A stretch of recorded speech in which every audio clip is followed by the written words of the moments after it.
namin to. So, dito meron. Nice, nice. Thank you! Yay!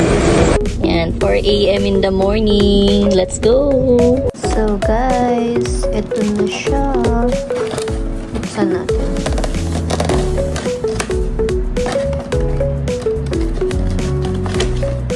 Yan! Okay.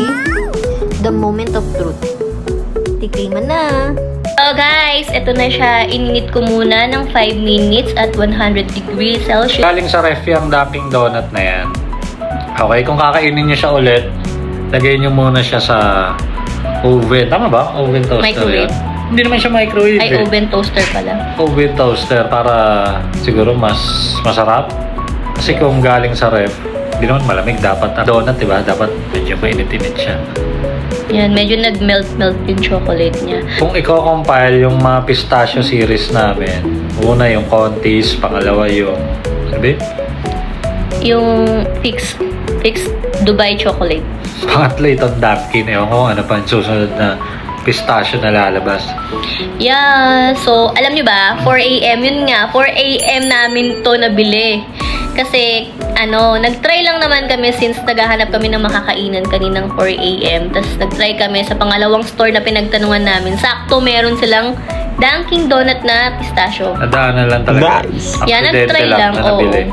Hindi nga ako makapaniwala na meron. Kasi 4 AM, meron na silang deliver. Sabi kasi nung unang store na napuntahan ko, 6 AM daw. Mga 6 AM pa daw yung deliver nila. Kaya, eto na siya. Huwag na natin patagalin. Tikman na natin.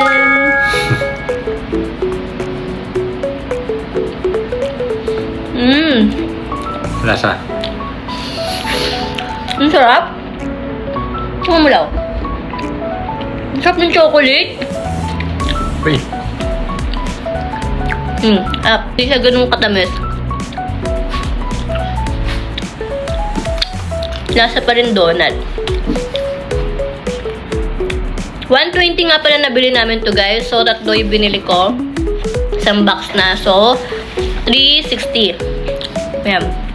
Sarap dada. Para maubos mo na. Ano masabi mo? Sa 120, okay, pwede na. Sarap na sa 120.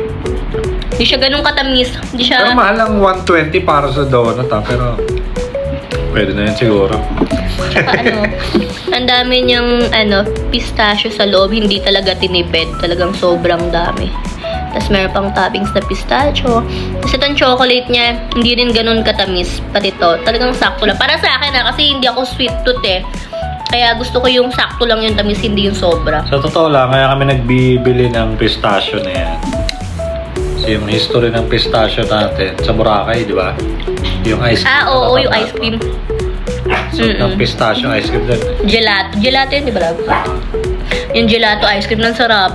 Try nyo na rin para maintindihan or malaman nyo yung sinasabi ko kung talaga ba. Kasi kanya-kanya naman tayong taste buds eh. Kung talaga bang masarap or hindi. Yeah, pero para sa akin. Pero ito, gusto ko to.